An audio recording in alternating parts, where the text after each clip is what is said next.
90% युवा आपल्या अधुऱ्या स्वप्नांबरोबरच का मरतात? एखाद्या 60 वर्षा किंवा 80 वर्षाच्या ज्येष्ठ नागरिकाला विचारा की ते ज्यावेळेला युवा होते त्यावेळेला काय त्यांच्यात आग होती आणि नंतर ते काय गोष्टी घडत गेल्या आणि ते तसंच राहिलं. 90% of the youth is not able to start because of 2 factors. Number 1, fear of success, fear of failure. Fear of सक्सेससुद्धा असते बरं का. आणि नंबर 2, परफेक्शन.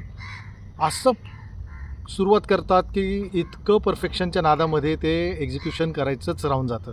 नंतर हवा निघून जाते आणि पुढं काही होत नाही. त्यापेक्षा करायचं काय ते मी सांगतो. स्टार्ट नाव, स्टार्ट टुडे. कसंही करा पण सुरुवात करा. मला कुठं व्हिडिओ बनवता येत होते, मी सुरुवात केली आणि त्यानंतर इम्प्रोव्हायझेशन होत राहील. तुम्हाला सक्सेस नक्की मिळेल. मी तुषार शिंदे. मला प्रत्येक मराठी युवाच्या स्वप्नांमध्ये दांडगा विश्वास आहे. जय महाराष्ट्र.